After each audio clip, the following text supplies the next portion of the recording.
Baik, Assalamualaikum warahmatullahi wabarakatuh. Halo Anda semua, apa kabar nih Anda semua? Ibu harap Anda dalam keadaan sehat walafiat serta semangat untuk belajar ya. Jadi pada pertemuan kali ini, Ibu akan membahas tentang pengelolaan kearsipan. Adapun tujuan dari kita belajar tentang pengelolaan kearsipan ini, yang pertama yaitu peserta didik ini mampu menjelaskan pengertian dan manfaat kearsipan. Yang kedua, peserta didik mampu mengidentifikasi jenis-jenis arsip. Yang ketiga, peserta didik mampu menjelaskan sistem pengelolaan arsip. Baik Anda semua, sebelum kita masuk ke materi inti, Ibu akan memberikan sebuah contoh di mana contoh tersebut ada seorang Rina baru saja lulus SMA dan ia ingin mendaftar ke perguruan tinggi. Jadi salah satu persyaratan pendaftarannya adalah fotokopi akte kelahiran. Jadi ketika mencari dokumen tersebut, Rina ini tidak dapat menemukan karena selama ini dokumen-dokumen penting keluarganya disimpan secara sembarangan di berbagai tempat. Jadi Rina dan keluarga menghabiskan waktu berhari-hari untuk mencari akte kelahiran tersebut. Tetapi tetap tidak ditemukan. Akhirnya mereka harus mengurus pembuatan salinan akte di kantor catatan sipil yang memerlukan waktu dan biaya tambahan. Setelah mengalami kejadian itu, Rina mulai menyusun semua dokumen penting miliknya seperti akte kelahiran, ijazah, kartu keluarga, dan sertifikat dalam satu map khusus. Ia juga memindai dokumen-dokumen tersebut dan menyimpannya dalam bentuk digital. Jadi ketika kemudian melamar pekerjaan, Rina dapat dengan mudah menemukan sebuah dokumen yang dibutuhkan tanpa kesulitan.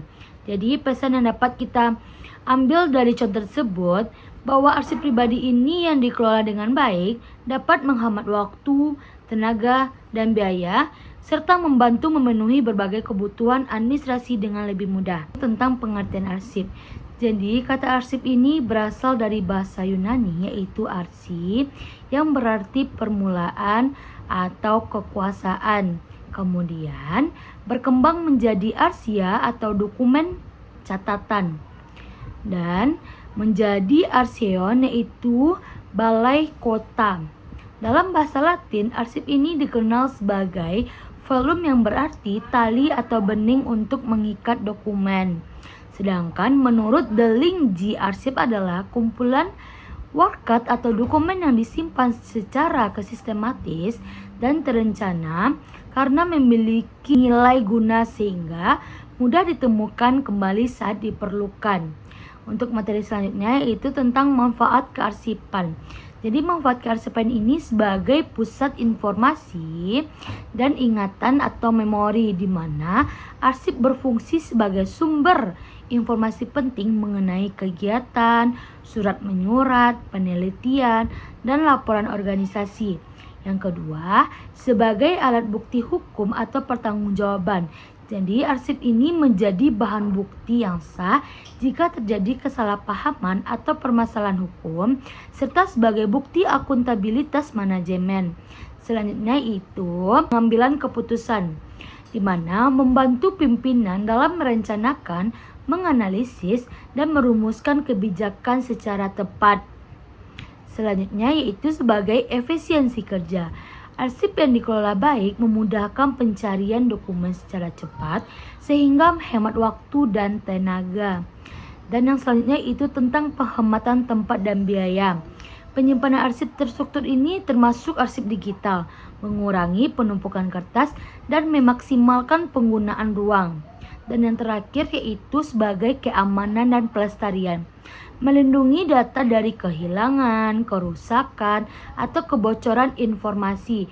Selanjutnya, Ibu akan membahas tentang jenis-jenis kearsipan. Jadi jenis-jenis kearsipan ini ada berdasarkan frekuensi penggunaan, berdasarkan bentuk fisik, berdasarkan nilai guna, berdasarkan tingkat kepentingan, serta berdasarkan kepemilikan. Sedangkan berdasarkan frekuensi penggunaan ini terbagi juga menjadi 3. Yang pertama, arsip aktif. Arsip aktif ini masih sering digunakan dalam kegiatan administrasi sehari-hari. Arsip ini biasanya disimpan di tempat yang mudah dijangkau karena memiliki nilai operasional tinggi. Selanjutnya yaitu arsip inaktif.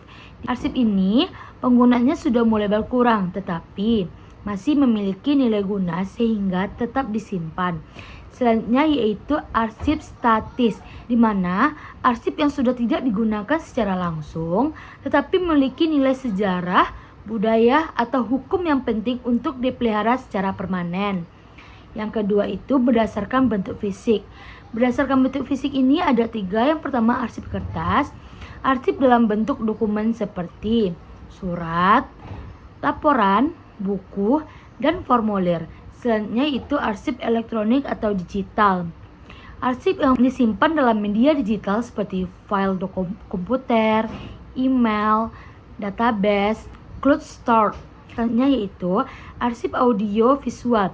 Arsip yang berupa rekaman suara, foto, video, atau film dokumentasi. Selanjutnya itu berdasarkan nilai guna. Nilai guna ini terbagi menjadi 2 yaitu arti guna primer dan arti guna sekunder.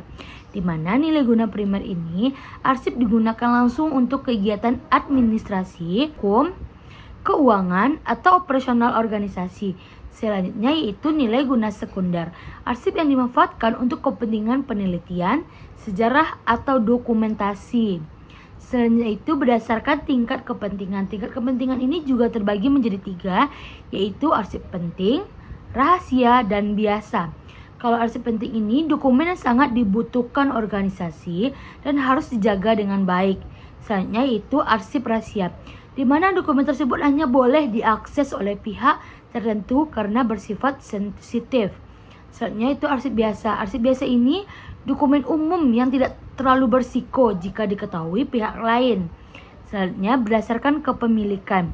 Berdasarkan kepemilikan ini terbagi menjadi 3 yaitu arsip pribadi, arsip organisasi, dan arsip negara. Arsip pribadi ini dokumen milik individu seperti ijazah, sertifikat, atau akte kelahiran. Sedangkan arsip organisasi ini dokumen milik perusahaan, sekolah, atau instansi. Sedangkan arsip negara ini dokumen resmi milik pemerintah yang berkaitan dengan penyelenggaraan negara. Selanjutnya kita akan membahas tentang sistem pengelolaan arsip.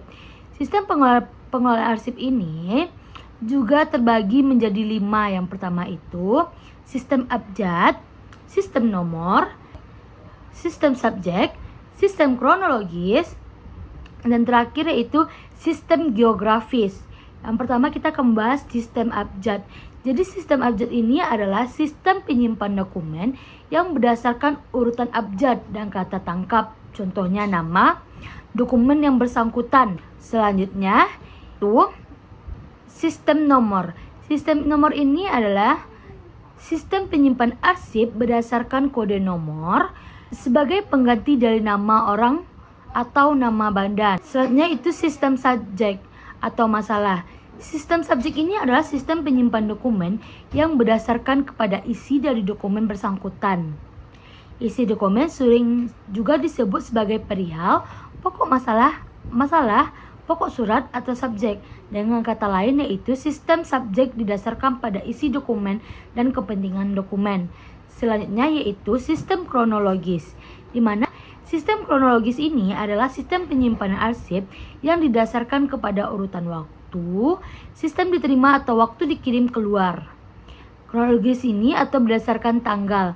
Selanjutnya yaitu sistem geografis, di mana sistem geografis ini adalah sistem penyimpanan dokumen yang berdasarkan kepada pengelompokan menurut nama tempat. Kesimpulan dari pembelajaran kita hari ini, pengelolaan arsip ini merupakan proses penting dalam administrasi perkantoran yang bertujuan untuk menyimpan, menjaga, dan menemukan kembali dokumen secara efektif dan sistematis. Jadi arsip ini memiliki manfaat besar sebagai sumber informasi, alat bukti, dasar pengambilan keputusan, serta pendukung efisiensi kerja. Dengan memahami jenis-jenis arsip dan sistem penyimpanan, peserta didik ini dapat menerapkan pengelolaan arsip yang rapi, teratur, dan profesional dalam lingkungan kerja maupun kehidupan sehari-hari. Baik, sekian materi yang dapat Ibu sampaikan. Semoga pembelajaran kita hari ini dapat bermanfaat bagi kita semua. Apabila ada perkataan salah, mohon dimaafkan. Assalamualaikum warahmatullahi wabarakatuh.